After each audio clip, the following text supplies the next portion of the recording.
peza na business agomba gukora bikurikiranye na faculty yarangijemo. Umuhungu akamatekana bakamuheza 8, ariko twebwe dufite inoro, dufite kolota, dufite castellite, dufite tourmaline, dufite charbon, dufite ekicecera, ariko igihugu cyatwimye gakondo. Ngali na kazi uracyafite gusanga ibyo twakagombye guhabwa, none babidukuyemo. Ariko ashimwe data mu ijuru, sibo man. Hari abantu bazi kwita abana amazina sibo man. Ridia kubera kuko batamenye pasa aho bavuye, mbamenye na presa barayangiriza fitire ya aba batipe tubamenye ntibagira uwo bakunda. Aba iyo bashuba ririya simpavuze ibishuma bize bigira ukuntu nyine. Aba batipa nimugera muke sibo mana, twafite imana we. Haleluya, haleluya, sama hey. Kadafu babara muhitanye abatipe bose bama bajwigira, amashuri barasenya, education ibirapfu, finance ibirapfu, economy ibirapfu, medicine ibirapfu. Ndatangaje ibishapfuye Imana ya Isiraheli igaruye ibisubizo. Tuzayibanamo n'abana bacu n'abuzukuru. Ahubwo reka kubwire ibintu bine ugomba kwihutira gukora. Tabara muri education, abana biga muhindukirane, umubwire ngo binjize bose mu ishuri, nushaka uzoza urya bike binjize mu ishuri. Igihugu kiyoboga n'abanyabwenge, nuba banje narabinjije bose. Izo mbonye Timote igana mu ba ministre nawe uzacomokemo bavuga ngo nuwa ni mwene Matayo nta mahizi warawe matenga wabahiga nuko waweza tuma neno na uzima libadilishe yote. Kwa mabashi waweza tuma neno na uzima libadilishe yote. Ni musamura yawe. Haleluya.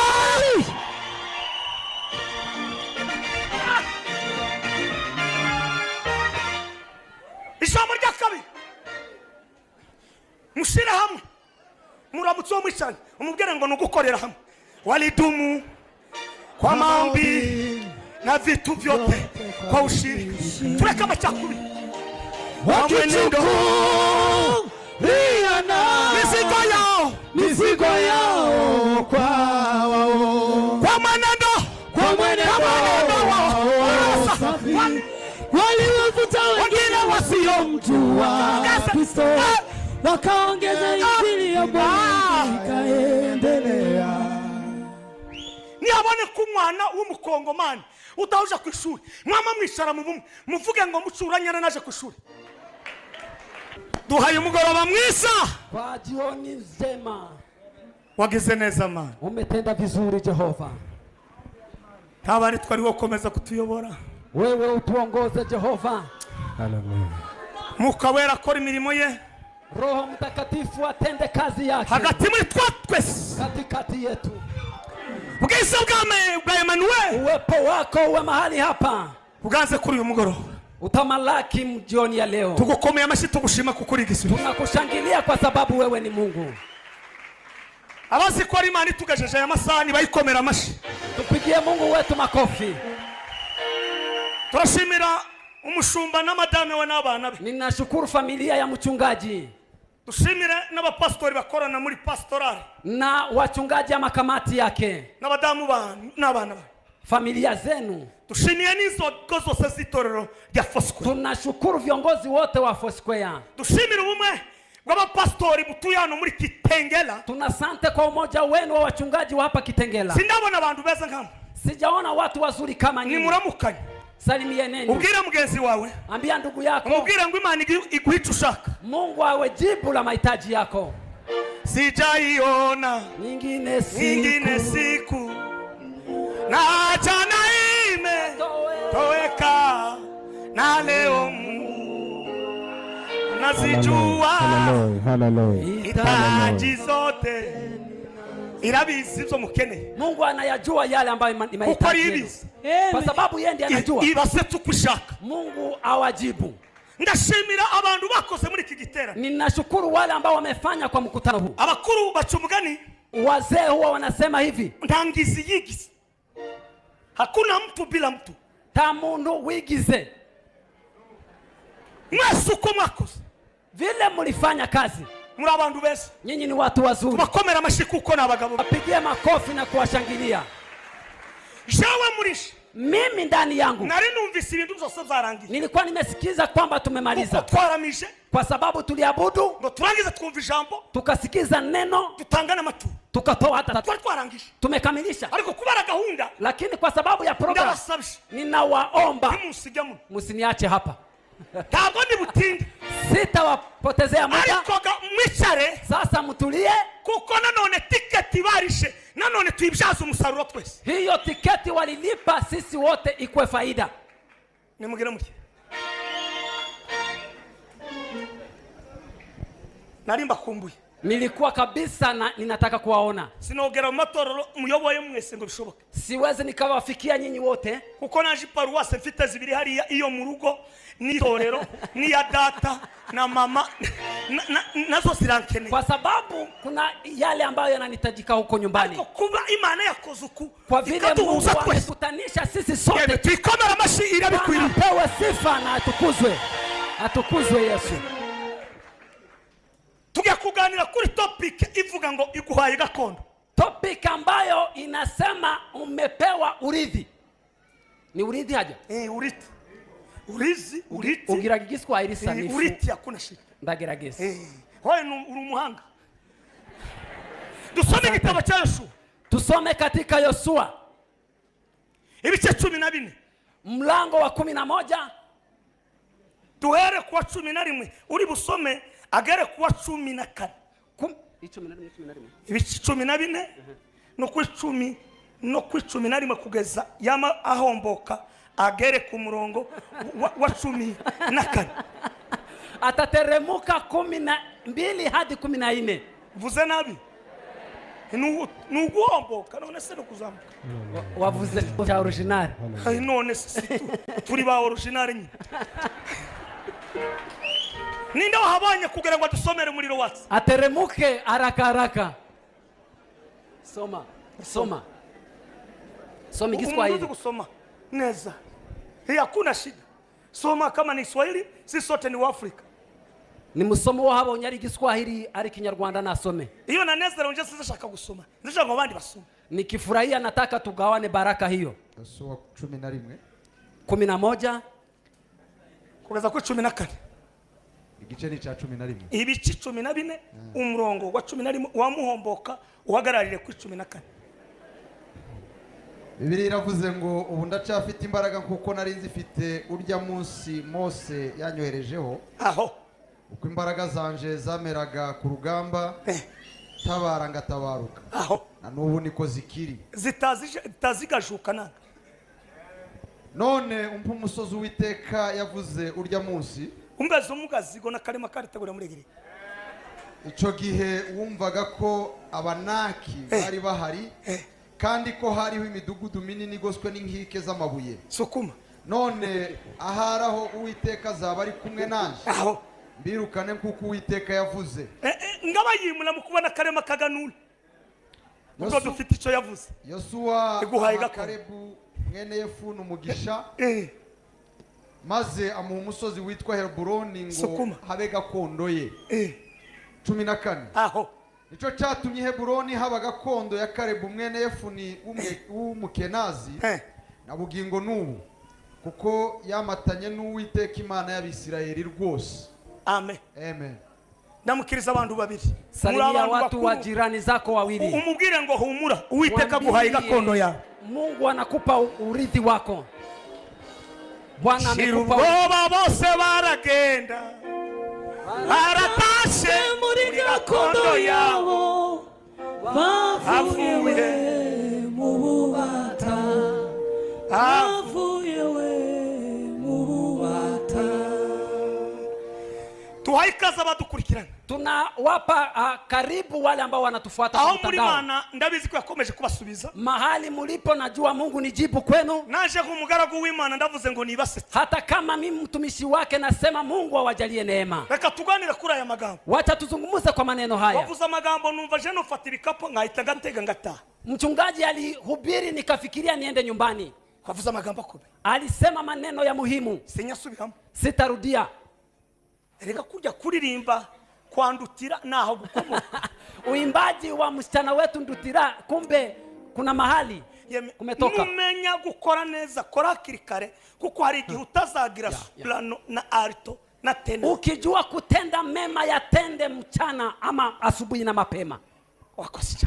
Asante, Mungu akubariki. Iguhaye gakondo. Umepewa urithi. Tachiza nkagakondo. Hakuna kila ambacho ni cha muhimu kuliko urithi. Uzaburi bindi. Uzaburi bindi.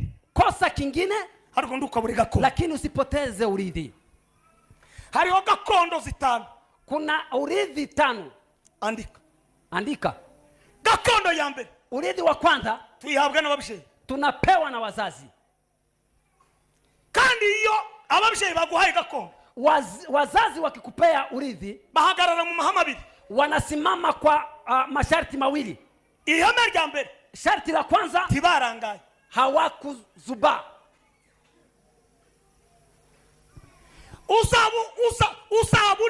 Usahure n'ibishago. Ukikuwa na mkosi ama shida, tukarangara. Usizubae. Kurangara ni ndwara irusha sida. Kuzubaa ni ugonjwa kuliko ukimwi. Kurangara ni ndwara irusha diabete. Kuzubaa ni ugonjwa mkali kuliko kisukari. Kandi nda mundu wa kuvura kurangara. Na hakuna yule anaweza kukuponya kuzubaa. Usibye wewe gusa. Isipokuwa wewe mwenyewe. None mwababyeyi mwe muri. Wazazi walio hapa, nimwirinde kurangara. Msizubae. Abo bakomokamo, wale ambao wanatoka kwako, baje bafite umuvuduko wa apeti wo kwiga wo kwaguka. Wana mahitaji ya kukua na maono makubwa. Nurangara ukizubaa, tagakondo uzaba. Hakuna urithi utawachia. Ya kabiri, ya pili, nukumenya igihe cyawe. Ni kujua muda wako. Ayo mahame yombi, hizo masharti mawili, kanuni mbili zigendana n'umuntu wiyo gakondo. Inategemea na huo mtu wa urithi huo. Igihe wakati ama muda. Nusha kuhagarara nda ntukurikire kuko nunkurikira uraruha. Nimuzamura ibiganza. Sema nusha kuhagarara uhagarara. Urakoze. Ndi souple cyane. Igihe wakati abahanga baravuga ngo na amafaranga. Wataalamu wanasema kwamba ni pesa. Niba hari ikintu kigoye kwisi, kama kuna kitu ambacho ni kigumu kwa dunia, ni kubona amafaranga, ni kupata pesa. Kana amafaranga pia fedha ni grand frère wisi, ni kiongozi wa ulimwengu ama ni bwana wa ulimwengu. Umuntu nakurusha amafaranga mu muryango, mtu akikuwa na pesa kwa familia kuliko, hata kama wewe ni mzee kumuliko, inama niba mu muryango, mkutano ikikuwa maushauri kwa mudacumura ndarahashika, tumutegereze kuko inama ndiba mudacumura tarahashika. Wanasema mwenye pesa bado hajafika, mkutano utaanza. Lakini kituma bavuga uko nguko, hakuna lile linasababisha waseme hivyo. Ifaranga sarete bubi mitima mingi yatereka. Nakatange haleluya. Wacha nishauti haleluya. Sema haleluya. Haleluya. Igihe wakati hauzugisiga, hakuna yule anaacha muda. Washobora kuchihisha, huwezi kujificha kwa muda. Warwana nacho, huwezi kugombana na muda. Kanu wagitinya, hakuna yule anaogopa na muda. Umugufi mfupi kimugera huwa inafikiwa na muda. Wakati munda mukiriza mubwire ngo menye igihe cyawe, musalimie jua muda wako, tambua muda wako. Dukomere Imana amashimeshi niba tukumuna wetu makofi. Sema hey haleluya. Imiregerege yati bitabwenene nebinye rera nabyo kera byagenda yayerekana kugaruka kwa abavukiye muri Bzura mu mbabarire wale wamezaliwa huko Shaba munisamehe.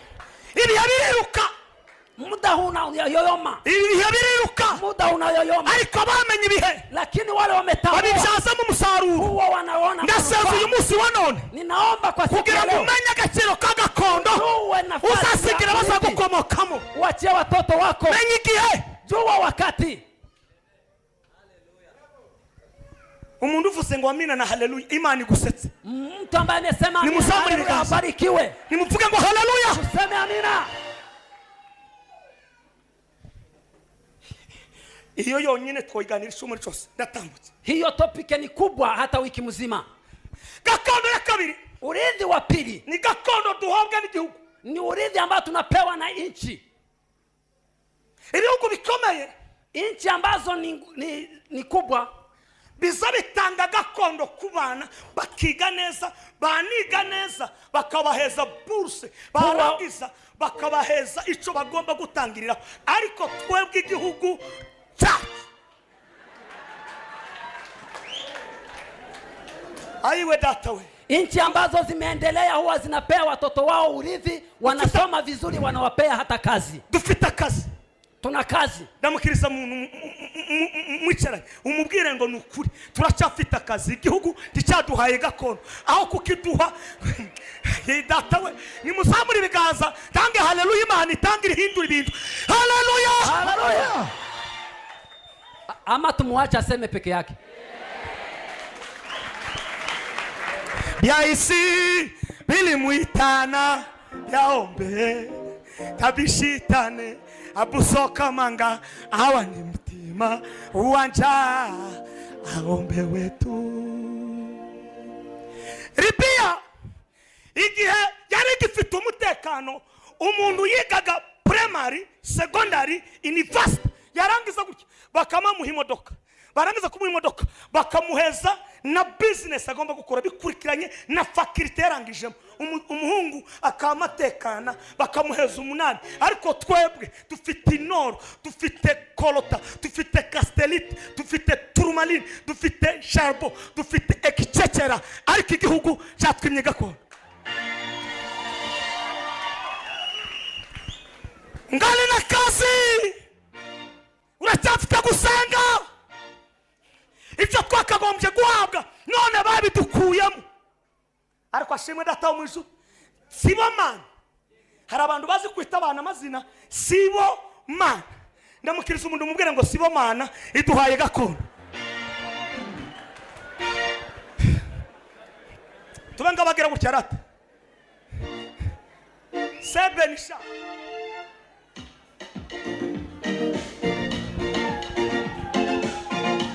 hata usiyafanye hayo yote bado nitaamini. Hata usiyafanye, hata usiyafanye hayo yote bado nitaamini. Hata usiyafanye we, hata usiyafanye hayo yote bado nitaamini. waweza tu maneno, waweza tu maneno na uzima libadilishe yote. Imani rashi, waweza tu maneno na uzima libadilishe yote. hata usiyafanye hayo yote bado nitaamini. Naelewa maji na moto kwenye uvuli wa mauti, nina wewe sitaogopa kamwe. Mungu wangu wanishika mkono, wautuliza moyo wangu, sina mashaka, wanibeba mkono. Nimusamuri vikasa sama sama Amen. nibashaka bigira uko bigira sibo Mana.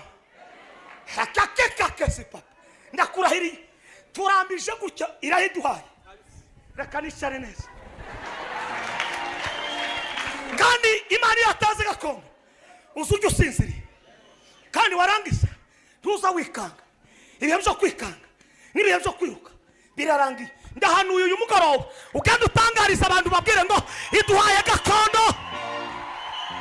Sibo man, sibo mundamukiza umubwire ngo rata sibo man. Waweza tuma neno la uzima libadilishe yote, hata usiyafanye hayo yote, bado nitaamini. Ridia kubera kuko batamenye pasa aho bavuye, mbamenye na presa barayangiriza fitire yabo. Aba batipe tubamenye ntibagira uwo bakunda. Aba iyo bashuba ririya simpavuze ibishuma bizarigira ukuntu nyine. Aba batipa nimugera muke sibo mana, twafite imana we. Haleluya, haleluya, sama hey Kadafi babara muhitanye. Abatipe bose bama bajwigira, amashuri barasenya, education ibirapfuye, finance ibirapfuye, economy ibirapfuye, medicine ibirapfuye. Ndatangaje ibishapfuye Imana ya Israel igaruye ibisubizo. Watangaye ni muzamuri bigaza ko aramabande baguki. Aba professeur bose sibamwe, utanga pedagogy si utanga science. Mwitonde mumvisho ni muzamuri bigaza nijere ko kujya gatatu. Haleluya, haleluya. Tangasola neno Salome nubwo barangaye bakatwita amazina bagashaka kwidukuramo, ariko ni yacu tuzayibanamo n'abana bacu n'abuzukuru. Ahubwo reka kubwire ibintu bine ugomba kwihutira gukora. Tabara muri education, abana biga muhindukirane umubwire ngo binjize bose mu ishuri. Nushaka uzoza urya bike binjize mu ishuri. Igihugu kiyoboka n'abanyabwenge nuba banje narabinjije bose. Izo mbonye Timote igana mu ba ministre nawe uzacomokemo bavuga ngo nuwahe ni mwene Matayo nta mahizi warawi matenga wabahiga nuko. Waweza tuma neno la uzima libadilishe yote. Kwa mabashi waweza tuma neno la uzima libadilishe yote. Ni musamura yawe. Haleluya.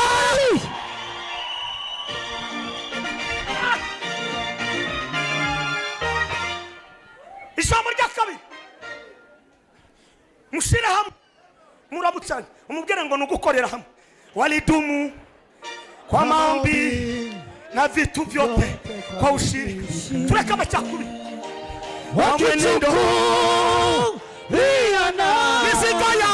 mizigo yao kwa wao, kwa mwenendo wao safi, waliwavuta wengine wasiomjua Kristo, wakaongeza injili ya Bwana ikaendelea. Niabone kumwana w'umukongomani utauje ku ishuri mwama mwishara mu bumwe muvuge ngo mucuranyana naje ku ishuri.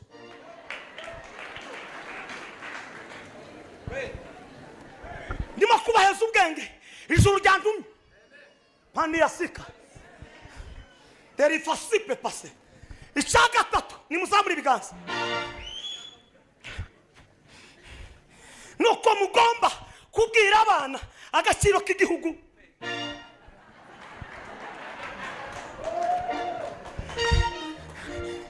Timurekera abana kuri media gusa, muzamu mubwira ngo twebwe turabakongomani, sogokuru niyo yavuke.